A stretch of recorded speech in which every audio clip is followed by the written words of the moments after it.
मैं माननीय राष्ट्रपति महोदया जी से सादर अनुरोध करता हूं कि वे सष्टम विधानसभा के माननीय सदस्यों को संबोधित करने का कष्ट करें। माननीय राष्ट्रपति महोदय।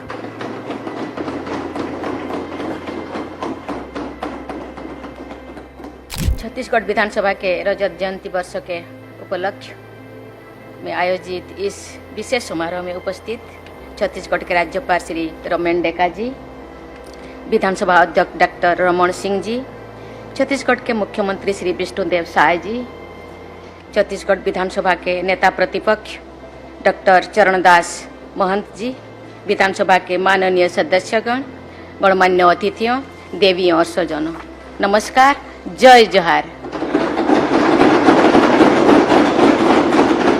छत्तीसगढ़ विधानसभा के 25वां वर्ष के उत्सव के गाड़ा गाड़ा बधाई बधाई।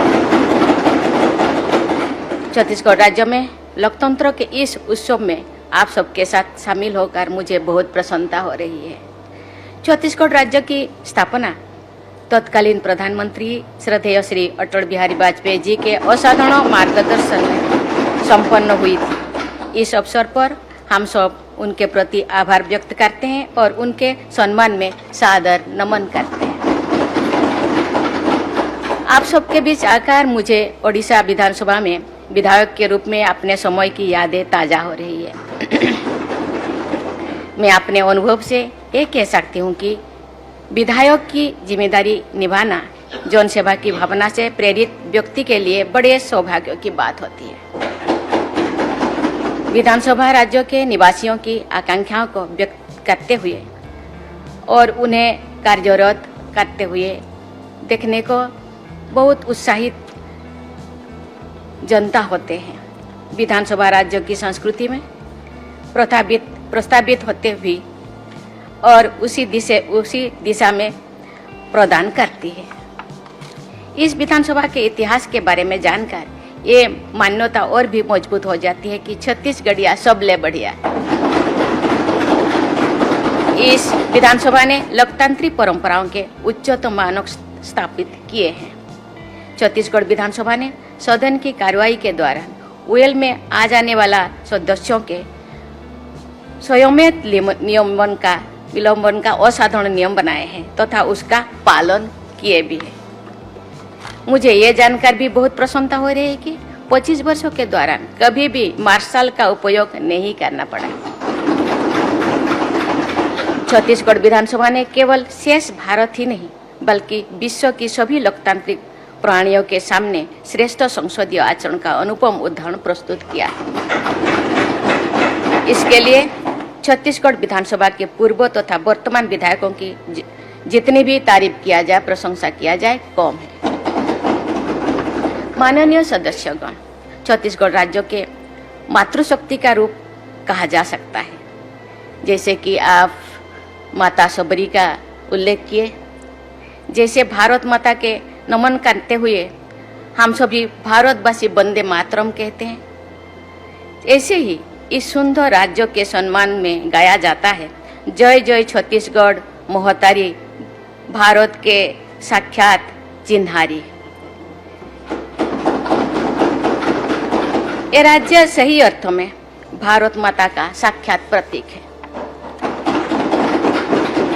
नारी शक्ति के संदर्भ में छत्तीसगढ़ की महिला विभूति मीना माता का पूर्ण स्मरण सहज ही आ जाता है। भारत के संसदीय परंपरा में उनका बहुत ही सम्मानित स्थान है।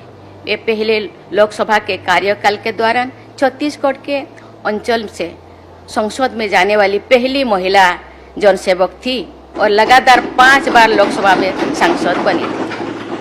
स्वयं वंचित वर्ग से आने वाली मिनी माता ने लोगों के कल्याण और उत्थान के लिए निरंतर कार्य किया था।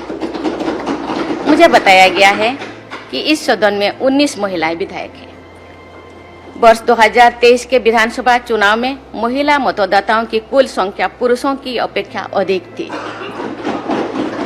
इस प्रकार इस सदन को छत्तीसगढ़ की माताओं, बहनों और बेटियों का विशेष समर्थन प्राप्त हुआ है। मैं विधायक बहनों से अनुरोध करती हूं कि आप सब जीवन के हर क्षेत्र में कार्यरत अन्य सभी बहनों को अपने आगे बढ़ाने के लिए सदैव तत्पर रहें। जब आप सभी बहनें राज्य में विभिन्न क्षेत्रों में कार्यरत महिलाओं को आगे बढ़ाएगी तो उन महिलाओं पर सबका ध्यान जाएगा और उनके विकास में मार्ग प्रशस्त होगी। चाहे वो शिक्षक हो या अधिकारी, समाज सेविका हो या उद्यमी, वैज्ञानिक हो या कलाकार, मजदूर हो या किसान, प्रायः हमारी बहनें दिन प्रतिदिन की घरेलू जिम्मेदारियों को निभाते हुए तथा कठिन संघर्ष करते हुए बाहर की दुनिया में अपना स्थान बनाती है।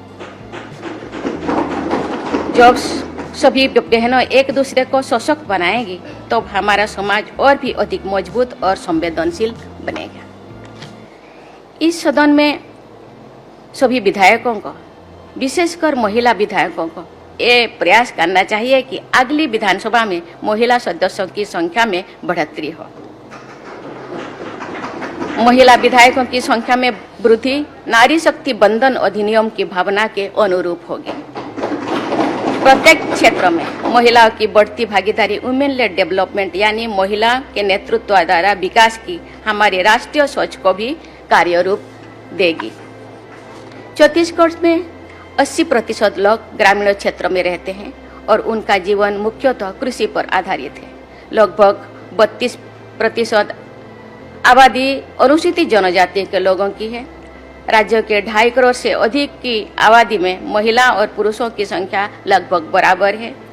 राज्य के कुछ अंचलों और समुदायों में महिलाओं की संख्या पुरुषों से अधिक है।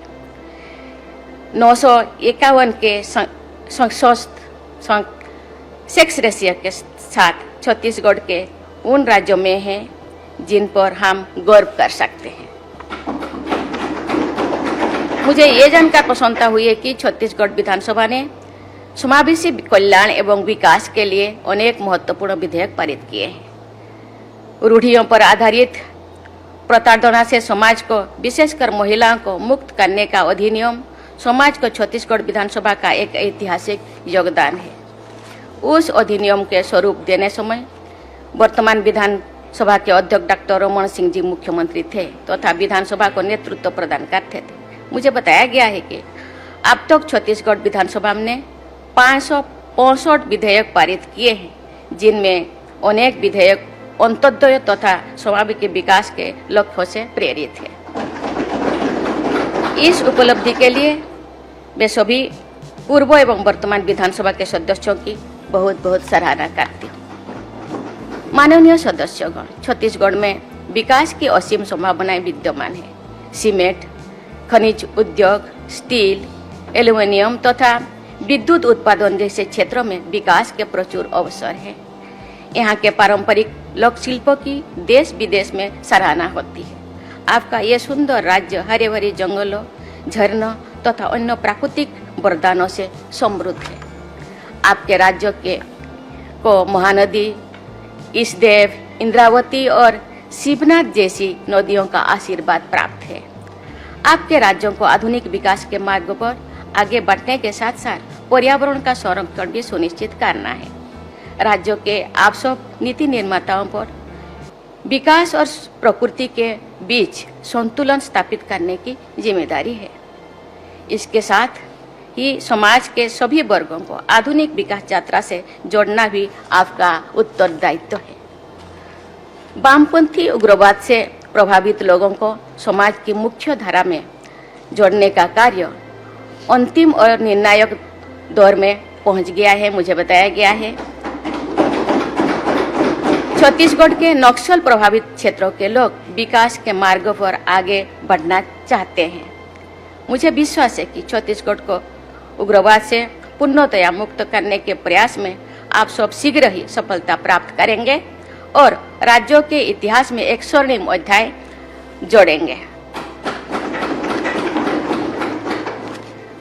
आप सभी विधायकों के दिशा निर्देश के लिए गुरु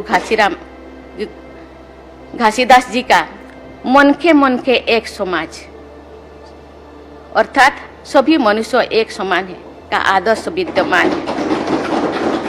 आज से लगभग 250 वर्ष पहले उन्होंने वंचितों, पिछड़ों और महिलाओं की समानता के लिए समाज सुधार का जो संकल्प लिया था, उसे आज आप सबको सिद्ध करना है तथा मानवता और सामाजिक समरसता पर आधारित श्रेष्ठ छत्तीसगढ़ का निर्माण करना है। मुझे विश्वास है कि छत्तीसगढ़ की विधानसभा राज्य की समग्र उन्नति और समुचित दिशा प्रदान करती रहेगी। जिस तरह आप सब ने आदर्श विधानसभा का उदाहरण प्रस्तुत किया है, इसी तरह आप सब आदर्श राज्य के रूप में विकसित छत्तीसगढ़ का आदर्श भी प्रस्तुत करेंगे। मैं नेता प्रतिपक्ष से मैं सहमत हूँ।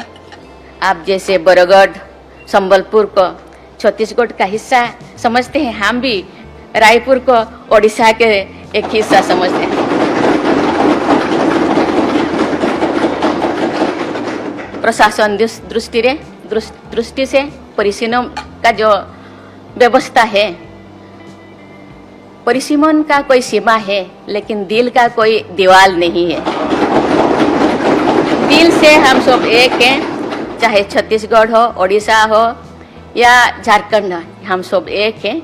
लेकिन हम ना अलग हो सकता है, नाम अलग अलग है, लेकिन हम एक से जगन्नाथ केवल ओडिशा के नहीं, ये विश्व के जगत के नाथ है। छत्तीसगढ़ का जो 56 पोहटी चावल जो रोज वहाँ डाला जाता है, पका जाता है, ये छत्तीसगढ़ का है और ये कि विश्व के लोग खाते हैं, चाहे राम हो या अवसबरी हो। ये एक पूर्ण भूमि है, एक तप भूमि है, एक पवित्र भूमि है। ये पवित्र भूमि का नाम छत्तीसगढ़ हो या ओडिशा के एक हिस्सा हो, लेकिन ये देश हम सब का है, ये भारत का देश है, हम सब एक है। इसीलिए मुझे बहुत लगाव है छत्तीसगढ़। मुझे लगता है अभी मुझे 5-10 बार तो आ चुकी हूँ। छत्तीसगढ़ के लोग बहुत अच्छे हैं, इसीलिए शायद कहावत बहुत अच्छा रखा गया, छत्तीसगढ़िया सबले बढ़िया। इसी विश्वास के साथ मैं छत्तीसगढ़ के सभी निवासियों तथा जनप्रतिनिधियों के स्वर्णिम भविष्य की कामना करती हूँ। बहुत बहुत धन्यवाद। जय हिंद, जय भारत, जय छत्तीसगढ़।